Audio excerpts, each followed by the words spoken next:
Olá, tudo bem? Estamos de volta aqui com o programa Pontuando e hoje nós vamos falar ainda vamos falar de petróleo, mas nós vamos fazer aqui fizemos uma pesquisa ampla falando do seguinte: qual é o gasto com guerras durante os últimos anos e quanto que esse gasto poderia ter financiado a substituição em larga escala do petróleo, e não apenas em combustíveis, conforme a gente vive falando, porque as pessoas vivem pensando que petróleo é só para gasolina, é só para combustível, de carro, de avião, de caminhão, diesel, essas coisas. Não. O petróleo está em tudo. No programa de ontem nós falamos onde você teria necessidade de petróleo. Em tudo. Inclusive, se nós parássemos, se o petróleo acabasse, se fosse possível ele acabar de hoje para amanhã, o mundo teria um baque incrível. Muito bem, mas o assunto de hoje já que nós concluímos ontem que o petróleo é essencial, claro que ele vai declinar devagar, vai demorar aí talvez um século, mas uma hora ele vai acabar. E nós não estaremos sempre achando jazidos, ainda que nós achemos mais petróleo, mais poços de petróleo, perfuremos mais, gastemos mais dinheiro com isso. O que vai acontecer? Mais cedo ou mais tarde ele vai acabar. Essa é a minha expectativa. Nós não temos uma data, mas nós temos a expectativa razoável de se raciocinar que ele vai acabar. Então, esses gastos militares, será que não poderiam ser gastos efetivamente para poder parar de usar petróleo em larga escala em todos os seus produtos? Bom, esse texto é para isso. É um texto longo, o programa provavelmente vai ficar longo. Eu vou ler, vou tirando algumas coisas quando forem repetidas e vou tentar ver se ele fica o mínimo possível.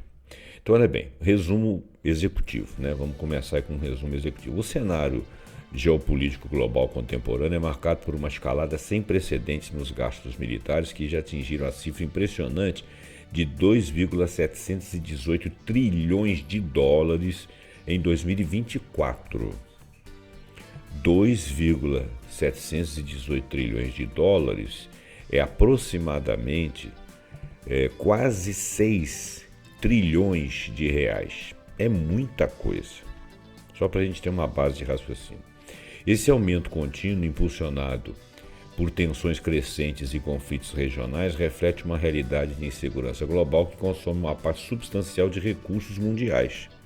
Recursos financeiros que poderiam ser dedicados a matar a fome, mitigar a fome, pesquisar para poder tratar doenças que até então são incuráveis, fazer pesquisas genéticas para se descobrir coisas que possam aliviar as pessoas, levar comida a lugares inóspitos, cuidar de rotas, mas principalmente cuidar da transição pós-petróleo. O que seria a transição pós-petróleo? Seria uma forma de nós não usarmos petróleo para nada, porque hoje nós usamos para tudo. Então é uma coisa hercúlea. Se nós gastamos em média esses trilhões por ano, em 10 anos, parece que nos últimos anos nós gastamos cerca de 10 trilhões de dólares, 30 trilhões de dólares, o que perfaz aí uma cifra absurda, se você for raciocinar em reais. O que acontece? A gente poderia já estar há muito tempo pesquisando vias alternativas tecnológicas. E aquilo que a gente não achasse, ainda ficaria por conta do petróleo, mas aí com um gasto tão substancialmente pequeno, que nós começaríamos a ganhar tempo, uma escalada de tempo de dezenas de décadas, até século, para a gente poder achar o que fosse restante. Ou substituir aquilo, ou parar de usar aquilo, ou usar aquilo de outra forma, se for uma coisa essencial, por exemplo, remédios, etc. Alimentação, agricultura, alguma coisa assim. Então, vamos continuar. Paralelamente, a civilização moderna enfrenta um desafio existencial iminente. Desculpa, gente, meu pigarro me interrompe.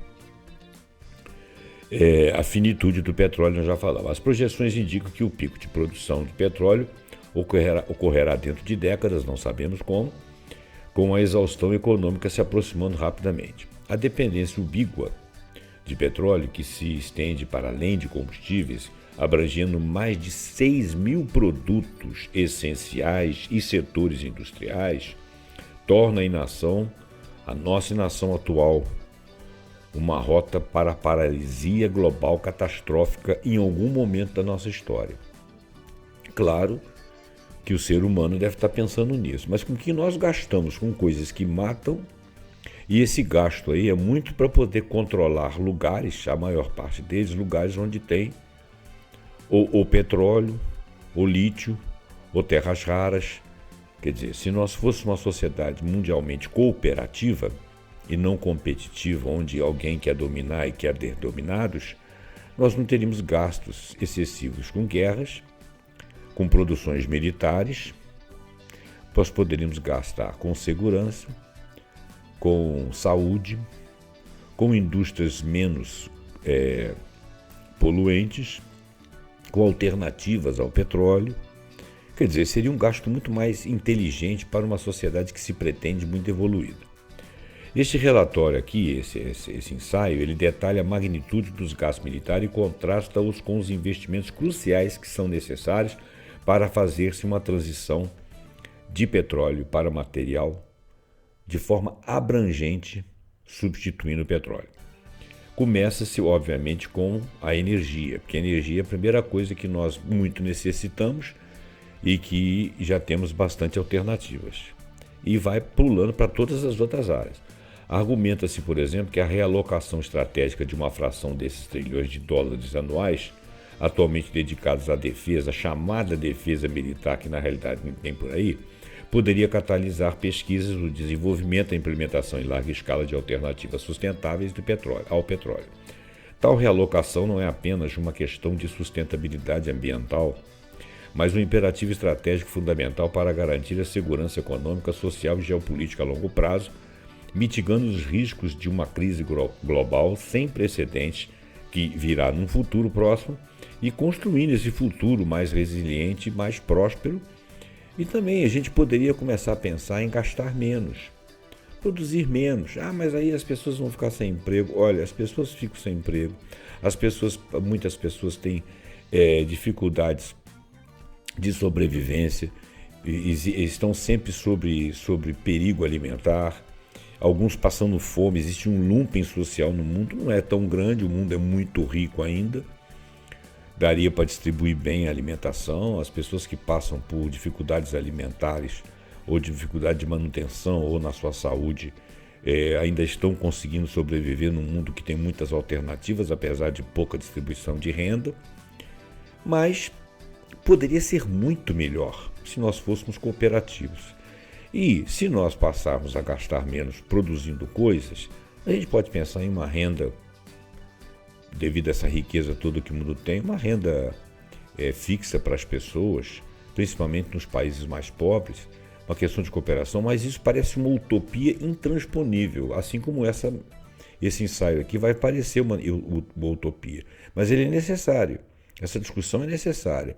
A gente não precisa de ficar trocando de carro, de tudo quanto é tipo de produto rapidamente, porque mudou a moda, porque mudou o formato. Mas isso aí gera emprego. Gente, não é por aí. Você consegue outros empregos, você pode ter uma renda universal na distribuição desse dinheiro. A gente tem maneiras de nos virar. É só não ter acumulação excessiva de bilionários, quase chegando a trilionários, gastos trilionários com coisas que matam e não salvam, né, ao invés de sermos cooperativos. Nós precisamos na realidade, o que nós estamos precisando é de uma conduta moral mais elevada em nível mundial. E isso que parece ser a utopia. Você chegar a um mundo em que 8 bilhões de pessoas não sejam prejudicados dentro desses 8 milhões por meia dúzia de pessoas mal intencionadas, mas que infelizmente comandam tudo. Vamos lá. O cenário atual dos gastos, a escalada de gastos militares globais. Os gastos militares globais têm demonstrado um crescimento alarmante e persistente em momentos em que nós não estamos em guerra mundial. Nós estamos num momento de paz, aparentemente. Nessa última década, por exemplo, atingiu níveis históricos que refletem um ambiente de segurança internacional volátil Em 2024, a despesa mundial militar, considerando todos os países que gastam com isso, são 2,700 trilhões de dólares, nós já falamos. Este valor representa o 10º ano consecutivo de aumento, tem aumentado ano a ano. Em 2024 já chegamos a esse, talvez esse ano agora chegamos a valores superiores. Que a Europa, por exemplo, agora ela vai manter a OTAN com 5% do seu PIB, então quer dizer, esse ano já vai começar a produzir arma. No final do ano, na hora que nós fizermos o cômputo no ano que vem, provavelmente vai ser mais do que 3 trilhões de dólares. E esse crescimento real é de em torno de 9,4% em relação ao ano anterior, a subida mais acentuada desde 1988, tem sido uma inércia, uma coisa permanente. O Instituto Internacional de Estudos Estratégicos corrobora essa tendência, reportando que os gastos globais com defesa ou com gastos militares atingiram 2,46 trilhões em 2024, com aumento de 7,4% em termos reais. Bom, então, engraçado que ele deu foram dois institutos aqui. O Instituto Internacional disse que foi 2,46. O outro instituto lá disse que foi 2,718. Eu acredito que, de qualquer forma, é um aumento entre 9,4 e 7,4. Vamos lá. A magnitude desses gastos impõe um fardo econômico considerável. Em 2024, a despesa militar representou 2,5% do produto interno bruto global. 2,5% do produto interno bruto global. O produto interno bruto global, ele é no entorno de 90 trilhões a 100 trilhões. Talvez mais, talvez um pouco menos. Além disso, a média de despesa militar como porcentagem da despesa governamental aumentou 7,1% no mesmo ano, indicando uma alocação substancial de fundos públicos para fundos militares. Observem que não são todos os países que fazem isso. Os mais ricos estão fazendo isso. Inclusive estão debelando uma parte das suas economias, mas gera emprego, parará. A maior parte desses gastos está concentrada em algumas nações e alianças, eu falei isso. Os 5 maiores gastadores em 2024 foram os Estados Unidos da América, com 997 bilhões, a China, com estimados 314 bilhões, a Rússia, estimados 149 bilhões, a Alemanha, 88,5 bilhões, a Alemanha que nem tinha isso, a Índia, com 886 bilhões. Juntos, esses 5 países foram responsáveis por 60% da despesa militar mundial, mas nós podemos considerar outros países menores com gastos razoáveis também, que iriam totalizar lá aqueles quase 3 trilhões de gastos. A despesa total dos membros da OTAN, por exemplo, chegou a 1,5 trilhão. A OTAN é a Organização do Tratado do Atlântico Norte, que está mais associado ali à Europa. Um continentezinho pequeno, com uma população que eu acho que é 18% da população mundial ou menos, né? E está com um gasto que é quase 1/3 do gasto militar e pretendendo aumentar. 1/3 do gasto militar mundial. Olha que coisa louca. Então, a despesa total dos membros da OTAN, que atingiu 1,5 trilhão, corresponde a 55% da total, com 18 a 32 membros da OTAN, a gastar menos de 2% do seu PIB em defesa em 2024, um aumento significativo em relação aos 11 países de 2023, quer dizer, houve um aumento aí. Então ele vem aqui falando das porcentagens, fala da China e parará, não vou repetir porque é uma tabela. O crescimento contínuo e acentuado de gastos militares é atribuído a intensas tensões geopolíticas em todas as 5 regiões geográficas do mundo. Os conflitos específicos, como guerra em curso que existe entre Ucrânia e Rússia na Europa, a guerra de Gaza, os conflitos regionais mais amplos no Oriente Médio, são identificados como os principais impulsionadores desse aumento. Além disso, muitos países comprometem-se publicamente a aumentar ainda mais seus gastos militares, o que sugere um crescimento global contínuo nos próximos anos. A diminuição, e outra coisa, quando você faz gastos militares, você está gastando petróleo, tá? E muito. Não só para translado, não só para aviões, não só para máquinas de guerra, mas também para produção de efetivo, de produtos, né? de peças, né? Tanques, instrumentos de guerra e está me faltando equipamentos de guerra aqui, né? Sejam eles quais forem, menores ou maiores. Você está gastando petróleo. A diminuição da inflação em 2024 também permitiu que muitas nações investissem em novas capacidades em vez de apenas cobrir custos operacionais e salários mais elevados. Mas a diminuição da inflação de 2024 ela veio por causa de uma pré-recessão. As guerras estão provocando recessões, né? Algumas mudanças geopolíticas estão provocando recessões. E se você tem recessão e aumento de gasto, as populações estão mais sacrificadas.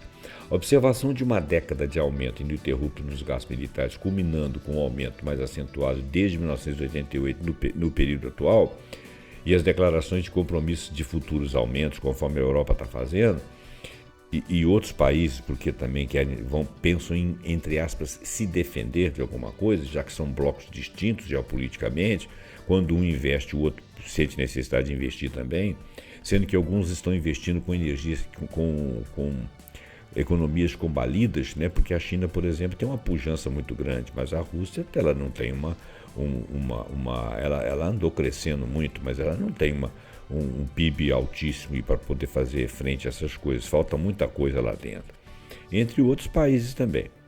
Bom, essa nova normalidade, que parece muito natural isso, e as pessoas ficam tomando partido, eu sou a favor de fulano, eu sou a favor de ciclano, não tem nada disso.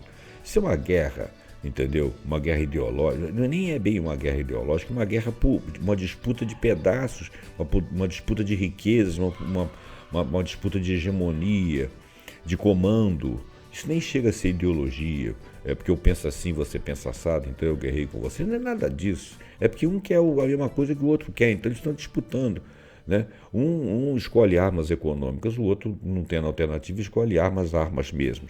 E fica esse embate. Então, essa nova normalidade implica que os recursos estão sendo sistematicamente desviados de outras áreas críticas, os recursos econômicos, né, e os insumos também, as matérias-primas, estão sendo desviados de outras áreas críticas, como o desenvolvimento sustentável, a saúde pública ou a educação, em direção a ameaças de seguranças percebidas como imediatas, como se as guerras fossem imediatas, como se tivesse um ser extraterrestre que estivesse aqui nos invadindo, sendo que nós estamos brigando conosco mesmo, vivendo no mesmo mundo interdependente. É uma coisa bastante ignorante, né? Essa dinâmica pode criar um ciclo de auto-reforço, onde a instabilidade vai alimentar gastos que, por sua vez, podem não resolver questões geopolíticas subjacentes, não vai resolver, porque um aumenta, o outro resiste, mas vai perpetuar um estado de maior prontidão militar e potencial de conflitos, se não chegar a conflitos mais abrangentes e até nucleares. Consequentemente, o custo de oportunidade de não investir em alternativas sustentáveis torna-se consistentemente alto, ou seja, nós não vamos conseguir substituir o petróleo porque não estamos com a intenção de fazê-lo, estamos gastando dinheiro com a posse de lugares onde economicamente o petróleo seja vantajoso para A, B ou C, em detrimento do resto, e essa guerra continua. E o petróleo, quando o petróleo acabar, a guerra ficou para trás e todos perderam, né? É muito difícil fazer esse raciocínio com todo mundo concordando e seguir em frente. Cada um vai falar sobre seus interesses. Países têm interesses. Parece que países não pensam. Pessoas pensam. Mas quem são as lideranças desses países que se sentem pragmáticos? São pessoas que elegem interesses, não são pessoas que pensam. Só pensam para usar uma forma de realizar seus interesses com relação àqueles que os apoiam, e que são poucos. O resto vai de roldão, né? O ser humano corriqueiro do dia a dia, as massas vão de roldão. Consequentemente, o custo de oportunidade de não investir em alternativa sustentável torna-se consistentemente alto e crescente, tornando o argumento para a realocação estratégica de recursos ainda mais urgente para a estabilidade global a longo prazo. Se você tem uma frase aí que alguém disse que falam como se fosse uma máxima absolutamente correta. Se você quer paz, prepare-se para a guerra. No mundo ignorante, sim. Se você quer paz, você tem que destruir um para poder calar a boca e passar por cima e pronto. Então aí você tem a paz depois da guerra. Isso é uma estupidez. Se você quer a paz, faça a paz. A concentração de poder e despesa militar em um pequeno número de atores globais e alianças como Estados Unidos e China, que juntos respondem por quase a metade da despesa militar mundial, não é só isso, tem a Rússia também, não é apenas um reflexo das dinâmicas de poder existentes, mas também um fator que as molda e intensifica.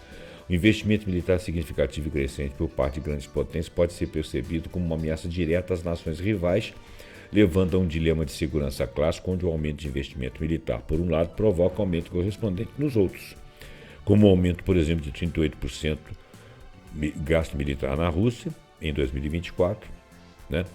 E ela que sofreu sanções, mas conseguiu passar por cima disso aí com seu petróleo, vendendo petróleo, inclusive no próprio mercado negro, para poder burlar sanções, cresceu bastante, está investindo em gastos.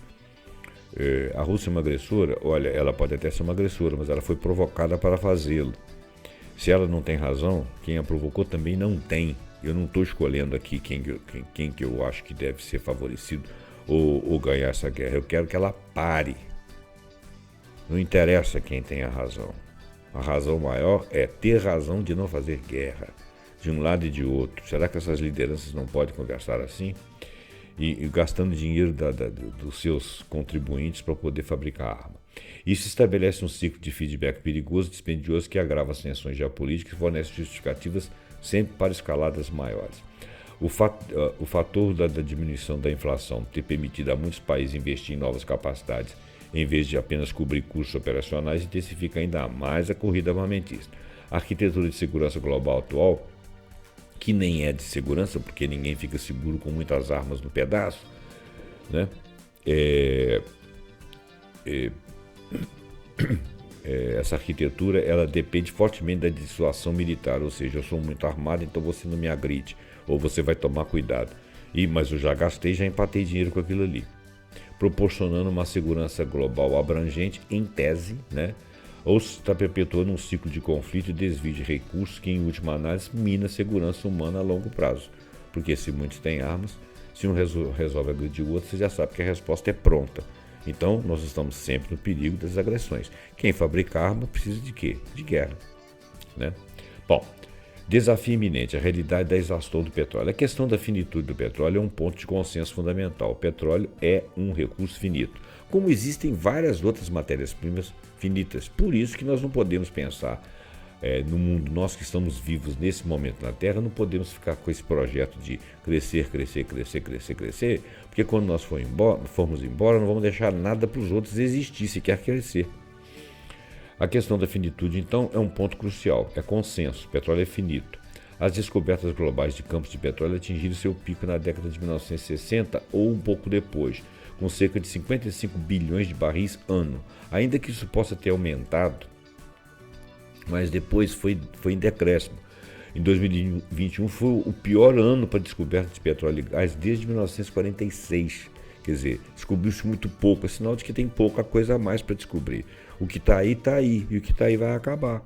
A preocupação principal não reside na exaustão absoluta de cada gota de petróleo, exatamente agora, não, mas sim no ponto em que a extração se torna economicamente inviável. Você gasta muito dinheiro e tira meia dúzia de gotas de barris lá de petróleo lá que não serve para nada ou que não serve para atingir a humanidade. Então nós vamos entrar no ritmo do declínio. O declínio vai fazer com que nós soframos, as nossas economias sofram. Então, nesse momento que nós estamos gastando muito dinheiro com armas, vamos gastar muito dinheiro para ir substituindo esse petróleo. Quando ele chegar ao declínio, nós vamos postergando esse declínio para menor número de produtos possíveis, porque nós já fizemos pesquisa suficiente e substituímos uma boa parte deles. Isso seria uma política inteligente. À medida que os suprimentos se tornam limitados, os preços vão aumentar ao longo prazo. À medida que as reservas de petróleo são esgotadas, tornando relevante o momento em que a produção começa a diminuir. E vai ficar cada vez mais caro. E vai ficar cada vez mais caro produzir também, porque você tem que procurar em lugares mais profundos. A pesquisa para você achar petróleo vai ficar cada vez mais cara. Não é por aí, gente. Vamos gastar dinheiro com coisa mais inteligente. Existem diversas projeções de pico de petróleo, o que sublinha a incerteza na linha de tempo. Nós sabemos da inevitabilidade da sua finitude, mas quando ninguém sabe. Então é hora de nós começarmos a trabalhar agora. A gente vai ajudar a despoluir o planeta, inclusive com gases de efeito estufa, inclusive com a toxicidade de alguns produtos, inclusive com os plásticos nos mares, nos lençóis freáticos, nos animais, né? Nos peixes. Existem diversas projeções de pico. A agência internacional diz que o petróleo, o pico vai ocorrer em 2030. Outros já disseram que já houve, outros falam que é 2045, outros falam que é 2050. Cada uma dessas agências fala uma coisa, eu já falei isso ontem, não vou repetir. A OPEP diz que o pico é 2045. Olha, um relatório de 2009 da United Kingdom Energy Research Centre, após uma revisão de mais de 500 estudos, concluiu com um pico de produção de petróleo convencional antes de 2030 parece provável. Nós estamos em 2025. Vai ser 26, 27, 28, 29 ou o próprio 30. Quer dizer, nós estamos há 5 anos de um pico. Daí para frente é um declínio, declínio, declínio. Com o encarecimento do produto. Não está na hora de nós começarmos a pensar em achar substituição, não apenas para combustível, né? Na melhor das hipóteses otimistas, na pior as implausíveis. 2040, 2045, 2030, 2050, não interessa, nós estamos no bico do Anu. Nós estamos há 25 anos de 2050 e 25 anos do início do século, né? Onde já se percebia o declínio.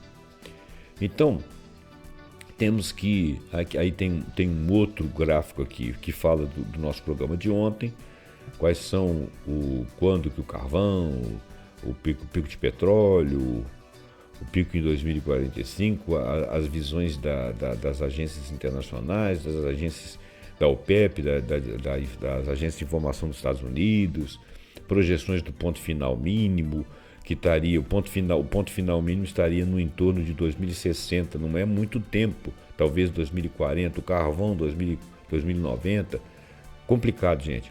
Previsões de pico de esgotamento de agência. A implicação mais grave do risco de paralisia global, obviamente. E essa paralisia ela vai começando aos poucos, à medida do declínio. Sem alternativas viáveis e se elas não forem pesquisadas e implementadas em todo o mundo, o esgotamento do petróleo paralisa o mundo inteiro. Não tem jeito. Sem diesel, o comércio internacional de larga escala seria praticamente interrompido, levando um colapso da economia. E sem o combustível de avião também, que nós ainda não achamos alternativa. Economias nacionais que dependem fortemente do comércio internacional, basicamente todas elas dependem, porque tem que ter petróleo para poder produzir coisas e vender no mercado internacional, cairiam numa profunda depressão econômica. E essa depressão vai ser aos poucos e vai se acentuando. Então nós não temos perspectiva de crescimento daqui para frente se nós não usarmos o investimento financeiro atual para ir substituindo gradativamente à medida que vai havendo declínio, né? Uma diminuição abrupta na disponibilidade de petróleo poderia criar grande escassez de energia e de outros produtos, inclusive farmacêuticos, o que por sua vez poderia atrasar a transição para a energia limpa, porque uma boa parte da produção de combustível com base em petróleo é usada seus ganhos, é usado pelos países, o Brasil principalmente, para poder produzir energia limpa, né? Algumas análises alertam contra previsões excessivamente otimistas para a transição suave, destacando suposições e falhas em cenários que prevêem pico de demanda de petróleo para o início da década de 2030. Essas críticas apontam para suposições irrealistas sobre as políticas de transição corporativa sustentadas, um crescimento econômico improvável, financiamento de transição expandindo, eficiência de 100% de energia solar e eólica e eletrificação rápida de setores de transporte pesado, caminhões, aviões e navios. Argumenta-se que os níveis atuais de investimento são inadequados para atender às demandas futuras em cenários business as usual, que é negócios do dia a dia, né? Especialmente quando combinados com taxas de declínio mais rápidas do que os campos de xisto, por exemplo, dos Estados Unidos, que é um petróleo altamente poluente, que agora são significativos, mas são caros, o que exige investimentos crescentes para evitar um déficit. Então, as expectativas de que vai começar, que o declínio, que ainda vai ter crescimento e parará, e isso envolve todos os países, inclusive a China, que é a grande fábrica do mundo. O tombo dela vai ser maior, porque ela está muito grande. A existência com 1 bilhão e 500 milhões de habitantes, a existência de múltiplas previsões para pico de petróleo, todas apontando para um horizonte de décadas, mas com divergências significativas, cria um potencial perigoso para a complacência entre os formuladores de políticas e indústrias. Nós não temos que pensar que vai ser 2030, 2045, 2050. Nós temos que pensar que vamos começar agora a tentativa de substituição paulatina disso e nos ocupar do menor crescimento possível, menor uso possível. Assim nós não vamos declinar, ou vamos projetar o nosso declínio gradativo para que possa haver uma distribuição melhor de recursos e com essa distribuição nós tenhamos menos instabilidade mundial. Isso parece bastante inteligente em termos de uma governança mundial, não é? Se os tomadores de decisão se apoiarem nas previsões otimistas, podem atrasar investimentos críticos e mudanças políticas apenas para serem pegos despreparados se os cenários mais pessimistas, o que seria até realista, segundo uma instituição chamada UKERC, se concretizarem. A paralisia descrita na consulta do usuário, no caso eu, né, como How Stuff Works, desculpa, não é uma ameaça distante teórica, é um resultado de mundo real. O alerta histórico do relatório Hearst de 2005 sobre a necessidade de alternativas é de 10 a 20 anos, isso de 2005. Então nós estaríamos já dentro desse prazo, completando 20 anos agora. Não fizemos nada até agora, ou muito pouco, fizemos só no campo da energia. E 10 a 20 anos antes do pico, sublinha essa necessidade preventiva. E antes do pico, 2, 3 anos, porque o pico pode ser agora em 2028, 2030, 5 anos. A incerteza inerente ao momento exato do pico de petróleo exige abordagem política. Quando eu digo pico, é pico de declínio, né? Chegou ao máximo e vai entrar em declínio. Esse declínio, para mim, já está acontecendo há muito tempo.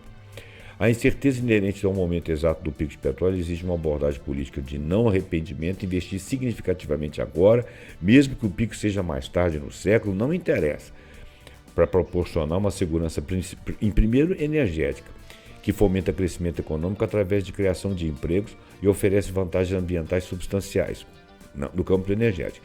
E, por outro lado, atrasar a ação impulsionando por sinais de mercado de curto prazo ou previsões otimistas vai arriscar consequências econômicas e sociais catastróficas. Isso é o óbvio, né?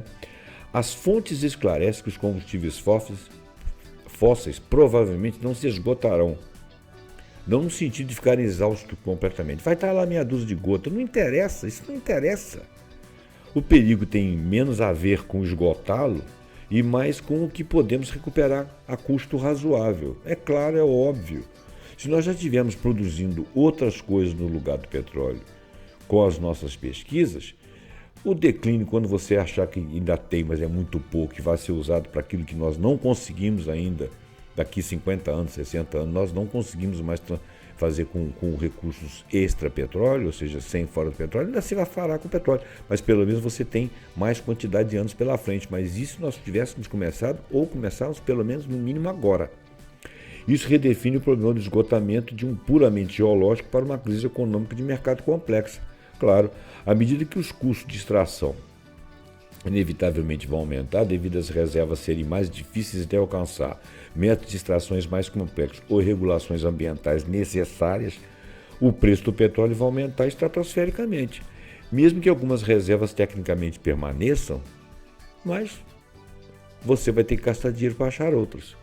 Esse aumento de preço, ao invés da escassez absoluta, será o primeiro problema que nós vamos ter da disrupção econômica. Isso também implica um ciclo de feedback negativo. O aumento dos preços do petróleo sem alternativas suficientes, porque nós não estamos trabalhando nisso, poderia incentivar métodos de extração ainda mais agressivos e mais prejudiciais ao meio ambiente.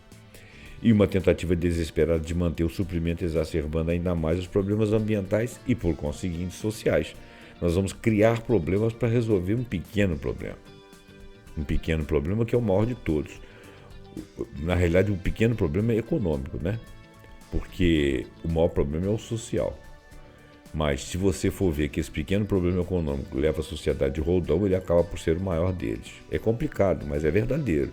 O investimento estratégico em larga escala, agora potencialmente proveniente de orçamentos militares direcionados para outros fins, é necessário acelerar para o desenvolvimento e implantação de alternativas, antes que as forças de mercado comecem a elevar os preços do petróleo a níveis economicamente paralisantes. Dependência ubiqua, produtos derivados de petróleo e seus setores.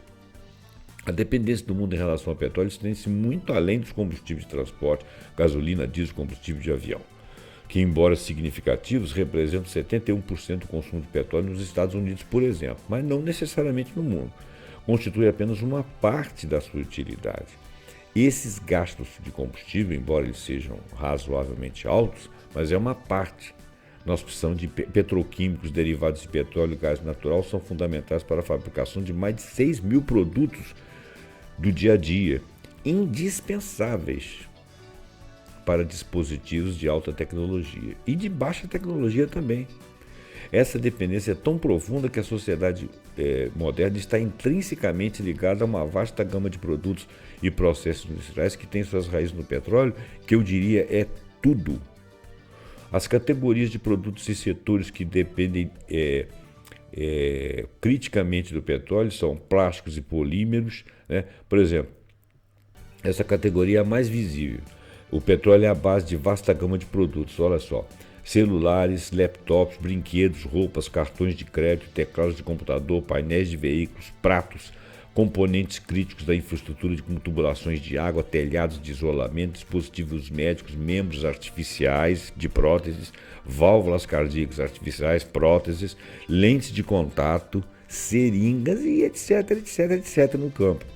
Produtos químicos farmacêuticos, por exemplo, petróleo é matéria-prima com uma vasta gama de petroquímicos importante, etileno, propileno, acetileno, benzeno, tolueno. Esses são precursores de fibras sintéticas, adesivos, solventes, resinas, ingredientes ativos em produtos farmacêuticos como aspirina, antihistamínicos, cortisona, cosméticos como batom, rímel, shampoo, perfumes e detergentes e desinfetantes, etc. Materiais de construção, asfalto, também conhecido como betume, é um material pegajoso, preto, altamente viscoso, derivado de petróleo in natura, amplamente utilizado em pavimentação de estrada, necessário para isso, rodovias, estacionamentos, pistas de aeroportos, como material impermeabilizante, lubrificantes essenciais para bom funcionamento de máquinas em todos os setores industriais, desde a fabricação e produção de energia até o setor automotivo, aviação, passando por qualquer tipo de produção. A agricultura e derivados de petróleo cruciais para a agricultura moderna, principalmente componentes com fertilizantes e inseticidas, que são vitais para a segurança alimentar global. Outras aplicações, essa dependência se estende a uma miríade de outros produtos, incluindo pneu, tinta, adesivo, baterias, velas, tintas, artigos esportivos, equipamento de proteção individual, até mesmo componentes usados em tecnologia de energia renovável, como pás de turbinas eólicas, painéis solares, dentro e fora dos automóveis, no seu sapato, nas suas calças, nas fibras, nos fios e fibras produzidos, para tudo, gente. É muita coisa.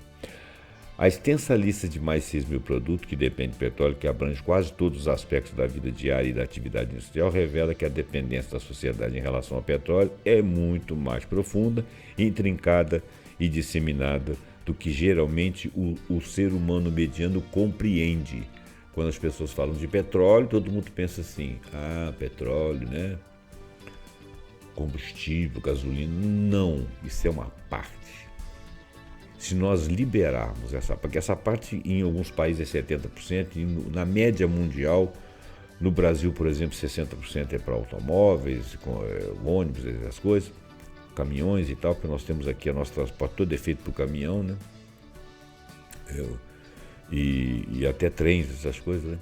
Mas, tirando isso aí, nós ainda precisamos que esse destino dos 40%, 50% restante para outros produtos, o mundo para se você não tiver para esses outros produtos, né? Ainda que você consiga energia de outras fontes. Essa dependência é invisível para muitos que desconhecem, né? Como aspirina, cartões de crédito, até mesmo painéis solares, como derivados de petróleo. Essa dependência generalizada e muitas vezes não reconhecida significa que uma transição pós-petróleo não é meramente um desafio energético, né? Como, por exemplo, mudar de carro para gasolina para veículo elétrico. Não é só isso. Exige uma transformação fundamental de toda a base material da civilização moderna. Exige uma transformação fundamental de toda a base material da civilização moderna. Ou seja, nós paralisamos. De hoje para amanhã, acabar o petróleo, não vai acontecer, obviamente, mas vamos dizer, acabou, ninguém vai usar nenhuma gota de petróleo. Para o mundo, acabou, vai morrer gente. Né? Para nada, vai morrer gente. Isso implica que simplesmente investir em eletricidade renovável não é suficiente. É necessário, mas não é suficiente.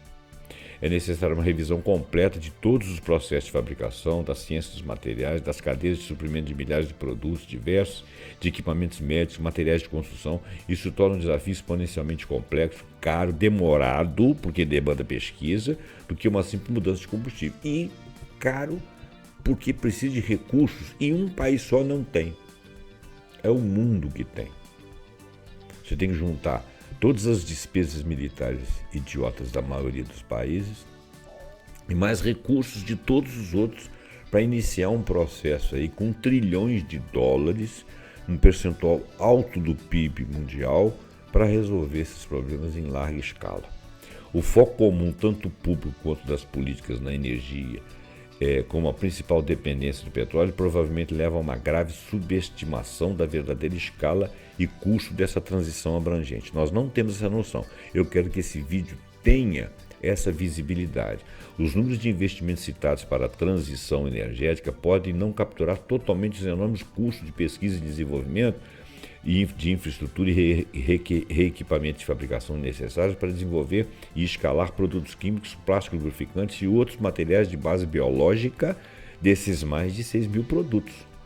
Essa compreensão poderosa reforça o argumento de que os trilhões de gastos militares são, de fato, necessários para uma transição verdadeiramente abrangente e sistêmica. Não são necessários para gastos militares, que serão perdidos, que provocam destruição.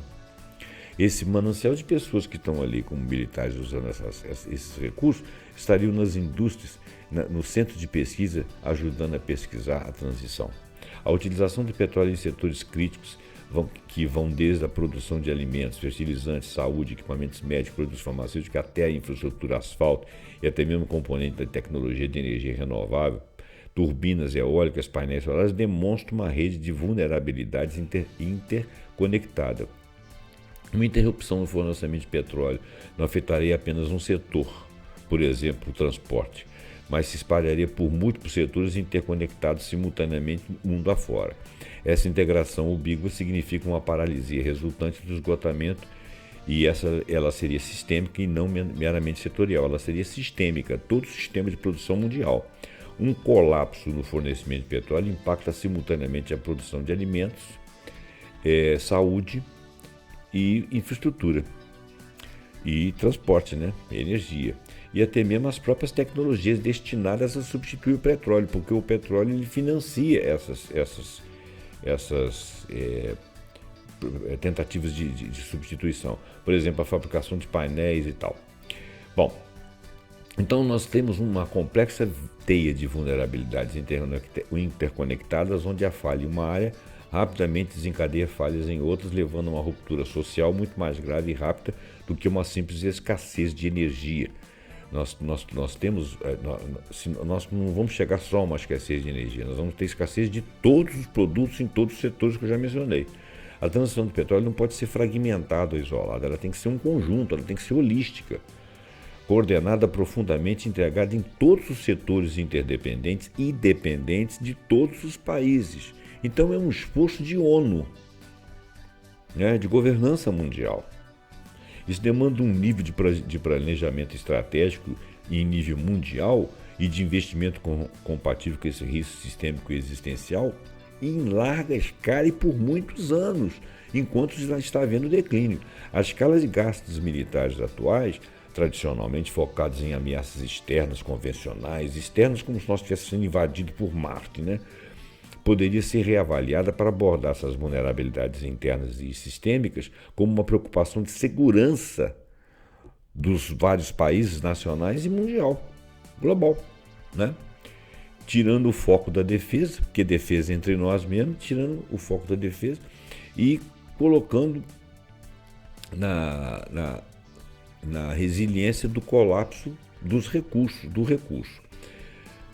A consequência da inação global é a falha em realizar essa transição eficaz e oportuna para longe do petróleo, antes de seu esgotamento econômico. acarretaria consequências devastadoras em cascata em nível econômico, social, ambiental e geopolítico. Aí é que nós vamos ter mais problemas mesmo, porque se lá na frente uns têm um pouco e outros não têm nada, vai começar as guerras. Haja arma.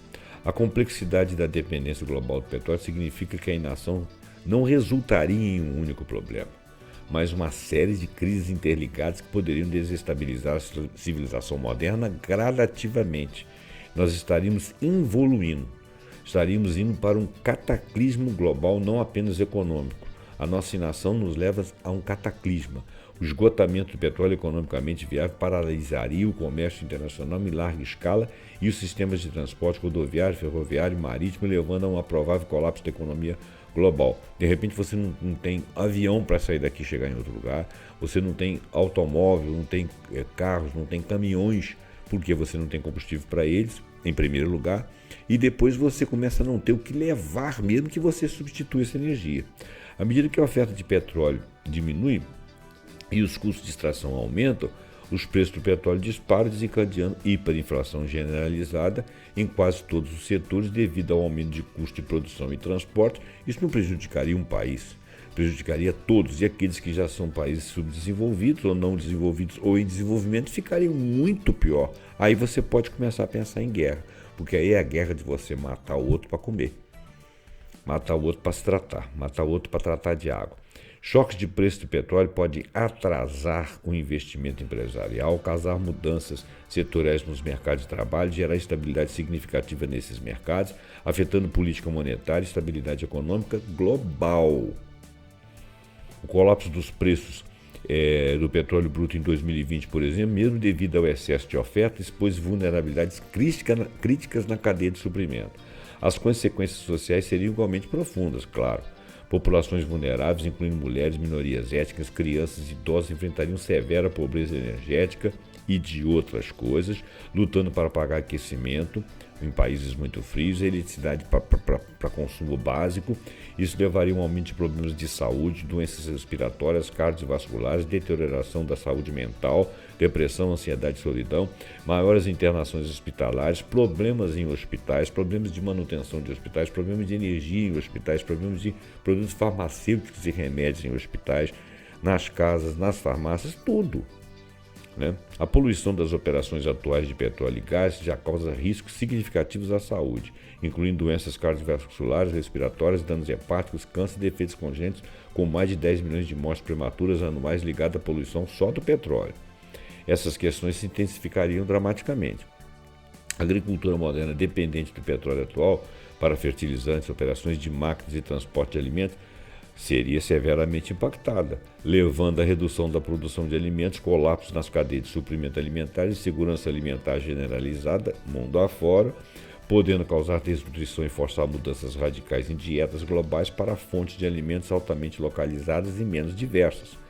Grandes cidades dependentes de cadeias de suprimentos complexos para sua subsistência poderiam perder populações significativamente à medida que as pessoas se mudassem para áreas rurais para viver mais perto das fontes dos alimentos.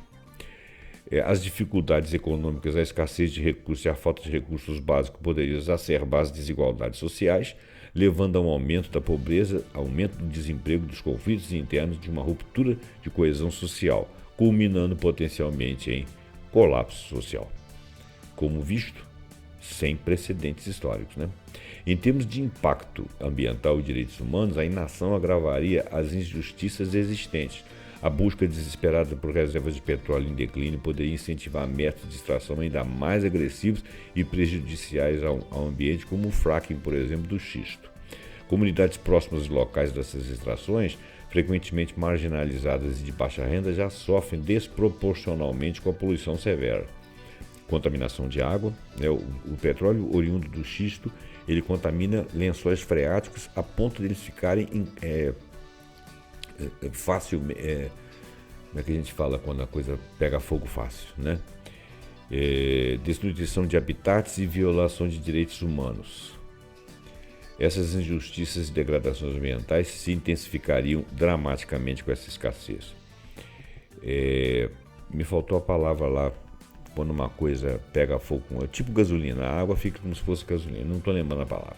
Finalmente, a inação resultaria em uma escalada de instabilidade geopolítica. A competição por reservas de petróleo restante cada vez mais escassas desencadearia tensões geopolíticas e conflitos intensificados. O petróleo tem sido historicamente um fator de importante e inúmeras guerras. Guerra do Irã-Iraque, Guerra do Golfo, Guerra Civil na Síria, Líbia, etc. Nações ricas em energia ganhariam influência e poder desproporcionais sobre a economia global, enquanto os países dependentes de petróleo enfrentariam maior instabilidade, vulnerabilidades econômicas e novas formas de dependência, potencialmente remodelando as dinâmicas de poder globais. Mas isso só até o momento em que o petróleo vier a acabar. Aí todos ficarão igualmente falidos. O mercado global de petróleo é inerentemente suscetível de fatores geopolíticos, instabilidade política, danos à infraestrutura e manipulação de mercados. Isso é o que está acontecendo. Qualquer um desses fatores poderia desencadear ou agravar uma crise, a princípio energética, levando a impactos globais em cascata, mas depois de todos os outros produtos, consequentemente, oriundos do petróleo. As diversas e severas consequências da inação, ou seja, colapso econômico, insegurança alimentar, crise de saúde, agitação social e potencial colapso social, degradação ambiental e conflito geopolítico, demonstram que o esgotamento do petróleo não é um problema apenas de energia. É uma crise multidimensional e sistêmica ameaçando os próprios fundamentos da nossa civilização, uma civilização tecnológica. Essas consequências não são isoladas. A crise inicialmente é energética, mas ela cai rapidamente para um colapso econômico de múltiplas figuras. Essas pressões exacerbam as desigualdades existentes e aumentam a instabilidade. Caminhos a seguir: alternativas ao custo de transição. Diante da iminente exaustão econômica do petróleo e das catástrofes consequentes da nossa inação atual, a busca de investimento em alternativas sustentáveis demanda um imperativo estratégico e demanda uma estratégia. Quando eu falo isso, eu não estou falando apenas de energia. Visão, alternativas. Primeiro, energia renováveis. Nós já estamos trabalhando com isso. Fatores, fontes como solar, eólica, hidrelétrica, para transporte elétrico, né? Pesquisadores da Universidade de Stanford, por exemplo, desenvolveram um plano para que 100% da energia dos Estados Unidos venha de fontes renováveis até 2050. Está difícil, hein? Não estamos caminhando para isso não. Biocombustíveis, essenciais para setores de difícil descarbonização, como transporte pesado e aviação. Produtos químicos e materiais de base biológica representam uma solução promissora para substituir os petroquímicos tradicionais, sendo derivados de biomassa renovável, como plantas, algas, resíduos agrícolas. Tem vários exemplos aí. Os bioplásticos como polihidroxicanoatos, ácido poliático, derivados de açúcares vegetais, amidos. Empresas como Genomática já estabeleceram plantas comerciais para produzir o bio-BDO, que é 1,4-butanaldiol. Esses materiais oferecem propriedades comparáveis aos plásticos convencionais e podem ser biodegradáveis sob condições específicas, ou seja, não vão voltar para a natureza e degradá-la, né? Eles vão ser degradados antes do retorno. Biolubrificantes, pesquisas estão focadas no desenvolvimento de lubrificantes ecologicamente corretos, como baseados em óleo de soja, que pode substituir lubrificantes à base de petróleo com aplicações industriais, minimizando poluição e consumo de recursos naturais, embora a sua viabilidade geográfica e cultivo possam restringir a substituição absoluta, mas a pesquisa está avançando. Bioasfalto, desenvolvimento a partir de fontes renováveis como óleo de cozinha residual, bioaglomerante para substituir o betume, que é derivado do petróleo, para a construção de estradas. Isso não só oferece benefícios ambientais, mas também pode ser economicamente mais viável, dado que os preços do petróleo bruto flutuariam e estão flutuando para cima. Essas coisas naturais e renováveis estão na própria Terra e em vários lugares dela. Custos de transição energética. A transição para um futuro pós-petróleo exige investimentos substanciais, mas os dados indicam que esses custos são gerenciáveis. No longo prazo, por exemplo, podem ser compensados por economias e benefícios. O investimento global em tecnologia de energia limpa já atingiu o recorde de 2,1 trilhões de dólares em 2024, superando os investimentos em combustíveis fósseis. No entanto, a escalada total necessária é maior. Relatórios indicam que, em média, o ideal é um investimento de capital global de 3,5 trilhões ano, necessário para a transição energética ser alinhada com a meta de limitar o aquecimento global a 1,5 grau. E após a redução de investimento em combustíveis fósseis, a necessidade líquida de investimento é de 3 trilhões ao ano. Quer dizer, vai diminuindo. É importante notar que a eficiência energética pode cortar o consumo global de energia em 31%, economizando 2 trilhões em custos anuais de energia, sem reduzir a produção econômica. Para combustível sustentável de aviação, por exemplo, que é chamado SAF, os gastos de capital necessários para atender a demanda até 2030 são aproximadamente 19 bilhões a 45 bilhões até 2030, dependendo da combinação de tecnologia. É muito dinheiro, mas em pouco tempo, né?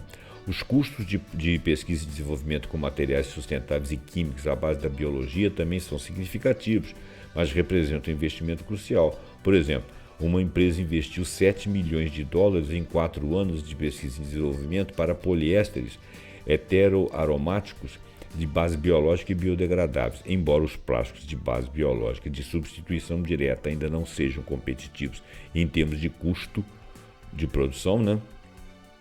Para se comparar com seus equivalentes de petróleo, a pesquisa e desenvolvimento focada em matérias-primas intermediárias e tecnologias de separação, ela pode melhorar a competitividade, e é necessário fazer isso, não tem jeito. A descarbonização da indústria pesada, aço, cimento e química, que responde por mais de 30% das emissões globais de gases de efeito estufa, exige investimentos substanciais, senão você não consegue produzir quem? Aço, cimento e a química em geral. Projetos de descarbonização industrial e desenvolvimento já somam 1 trilhão de dólares. Globalmente são necessários 500 bilhões ano para descarbonizar a indústria até 2050. É crucial que esses investimentos sejam desbloqueados rapidamente, como uma janela de oportunidade de apenas 2 anos para que os projetos atinjam uma decisão final de investimento e que sejam concluídos no entorno de 2030. Benefícios da transição. Os benefícios de investir em transição energética e material vão além da mitigação dos riscos de escassez de petróleo, impulsionando um crescimento econômico e arrumando emprego em pessoas em várias áreas. Olha só, criação de empregos, mudança de fonte de energia renováveis para impulsionar significativamente a economia através de criação de empregos. Em 2023, existiam 16,2 milhões de empregos diretos e indiretos em energia renovável globalmente. Um aumento de 3,7 milhões em 2022, com milhões de esperados para os próximos anos. Quer dizer, nós resolveríamos uma boa parte do problema de empregos. Setores como energia solar e eólica estão experimentando bons de empregos. Redução de despesa com o consumidor. A produção de energia renovável pode ser mais eficiente em termos de custo. Para os consumidores, dirigir um veículo elétrico custa menos da metade por milha do que um carro a gasolina. Os preços médios no varejo de energia para consumidor nos Estados Unidos caíram 0,68% em 2024 e vão cair mais, impulsionando por investimento de energia sustentável. Claro que você pode imaginar que se for em veículo e transporte público, por exemplo, você está restrito às estradas, às cidades, mas de repente para baixa autonomia desses carros, desses transportes elétricos, você pode imaginar que você usaria menos petróleo para distâncias maiores. Benefícios ambientais e saúde. A mudança para alternativas de base biológica e energias renováveis reduz significativamente a emissão de gases, né? Inovação tecnológica e com o aparecimento de novas indústrias. A transição impulsiona a pesquisa e desenvolvimento de outras tecnologias e, portanto, outras indústrias, como a inteligência artificial na gestão de energia, painéis solares próxima geração, expansão de energia eólica offshore e produção de hidrogênio verde, criando novas indústrias, novas oportunidades de investimento, novas oportunidades de emprego, novos imperativos de conhecimento, reafetação de recursos, gastos militares versus investimento de transição. Bom, eu acho que aqui nós já vamos retornar a falar tudo que já falamos.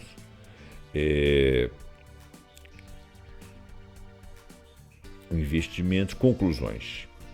Aqui o texto aqui ele se repete porque as pesquisas são feitas em cima de vários sites, né? São 73 sites e portais e institutos e e entre outras coisas, né? E sites e portais. Então, o que rola? Muitos começam do mesmo jeito, então cito a mesma coisa, eu tenho que ficar refinando. O mundo se encontra numa encruzilhada crítica quando a escalada sem precedente de gastos militares colide com a urgência de uma transição energética e material. Já falamos sobre isso. As consequências de não agir são catastróficas, já falamos também. A boa notícia é que as alternativas viáveis existem e já estão em desenvolvimento. A realocação estratégica de recursos de orçamentos militares para financiamento de transação energética e material não é apenas uma possibilidade, é um imperativo energético e estratégico, e é possível.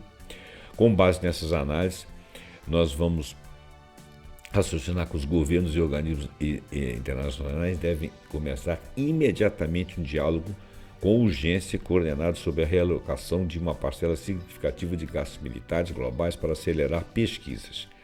Foco, pesquisa e desenvolvimento e inovação de materiais, cooperação internacional e financiamento verde, políticas de incentivo em quadros regulatórios claros, educação pública e conscientização da população mundial nos mais variados rincões, revisão e definição de segurança global. O que é segurança global? É fabricar arma para ficar um brigando com o outro, quanto mais arma tem, menos eu tenho risco de ser agredido, mas eu posso agredir o outro, etc, etc. Bobagem. Promover uma reavaliação fundamental do conceito de segurança nacional e global, expandindo para incluir a resiliência energética, a segurança climática, a segurança de recursos como pilares centrais. Isso permitiria uma alocação de recursos mais estratégica, holística, para enfrentar as ameaças mais presentes do século XXI. Redirecionar uma parte dos recursos atualmente dedicados à guerra e à preparação para conflitos, o mundo tem a oportunidade então de investir na prevenção de crises futuras, na construção de uma economia global mais resiliente, na garantia de um futuro sustentável para as próximas gerações, porque talvez nós não venhamos a viver isso, mas vamos deixar o mundo preparado para os nossos netos, bisnetos, tataranetos, etc. Esse não é apenas um investimento em tecnologia, não. Isso é um investimento da própria fundação da civilização humana. Nós vamos refundar a civilização humana em outras bases. Muito bem, gente. Para variar, o texto ficou imenso. Eu agradeço a vocês. Eu cortei muita coisa, viu, gente?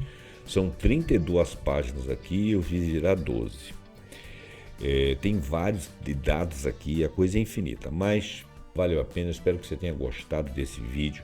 Dá uma força pra gente, deixe seu like, deixe seu comentário, um comentário edificante, um comentário que traga algumas quesitos a mais, que faça propostas. Deixe seu like, deixe seu comentário, compartilhe para que mais pessoas tenham a oportunidade de ouvir e opinar. Assine o nosso canal. Muito obrigado pela sua atenção. Até o próximo programa, pontuando com algum assunto que talvez não seja tão urgente, mas talvez seja também muito interessante. Muito obrigado e até lá.